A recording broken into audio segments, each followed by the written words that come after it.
పేదవాడు పేదవాడయ్యాడు, అవునా కాదా? మీ జీవన ప్రమాణాలు పెరగలేదు, అవునా కాదా? కానీ దేశంలో రిచెస్ట్ సీఎం ఎవరు తెలుసా? ఎవరు? ఇది నేను చెప్పింది కాదు, రికార్డులో ఉండే సత్యం. ఆయన ఇప్పుడు మాట్లాడుతున్నాడు ఏమని? రాష్ట్రంలో పెత్తందారులకి పేదవాళ్ళకి పోరాటం అంట. నేను పెత్తందారంట, ఆయన పేదవాడంట. పాపం నిరుపేద, ఆయన డ్రాయర్ కూడా లేదు.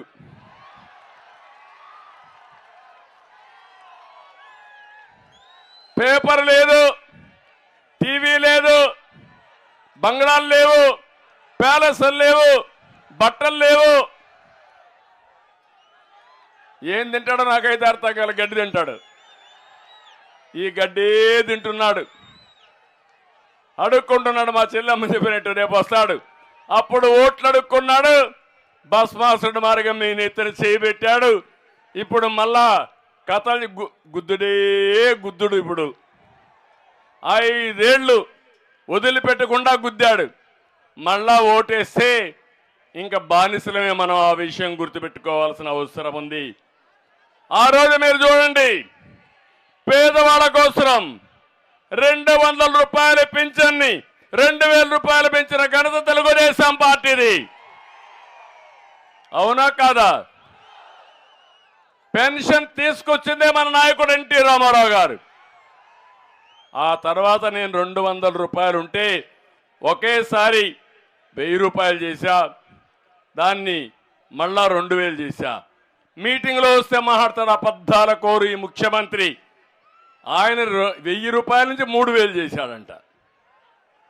ఎవరు చేశారు తమ్ముడు 2000 వరకు? నేను చేశాను. తెలుగుదేశం చేసిందంటే గట్టిగా చప్పట్లు కూడా చెప్పండి. జగన్మోహన్ రెడ్డి అనునిత్యం అబద్ధాలు చెప్తావు. ఈ విషయంలో మీరు ప్రజలను అడిగితే వాళ్ళే చెప్తారు, రికార్డులు చూస్తే అవి అర్థమవుతాయి. మళ్ళీ నేను చెప్తున్నా, ఈ ముఖ్యమంత్రి చేసిన ఇది మీరు చూస్తే మీ అందరికీ తొలి రోజునే పెన్షన్ ఇస్తానని చెప్పాడా లేదా? 3000 ఇస్తాన్నాడా లేదా? తర్వాత వంతుల వారిగా దశల వారిగా ఇస్తానని మాట మార్చేశాడు. అదే నేనుంటే ఇంకొక 30,000 రూపాయలు ప్రతి ఒక్క పింఛన్దారుకు వచ్చేది. జగన్మోహన్ రెడ్డి మీకు 30,000 రూపాయలు బాకీ ఉన్నాడు పింఛన్దారులకి, పెన్షన్స్కి, అందరికీ. అందుకే నేను ఒకటే హామీ ఇస్తున్నా, మళ్ళీ రాబోయే రోజుల్లో వీళ్ళకు న్యాయం చేసే బాధ్యత కూడా తెలుగుదేశం పార్టీ తీసుకుంటాం.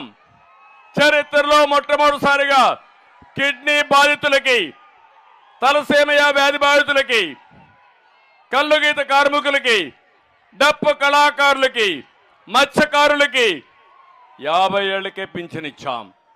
కడాన ట్రాన్స్జెండర్ ఆడ మగ కాని వాళ్ళు కొంతమంది ఉంటే, వాళ్ళు కొన్ని గ్రామాల్లో తిరిగి బాధపడతా ఉంటే వాళ్ళకు కూడా ఇండ్లు కట్టించి నెలకు 2000 రూపాయలు పింఛనిచ్చిన ఘనత తెలుగుదేశం పార్టీదని చెప్పి నేను మీకు తెలియజేస్తున్నా.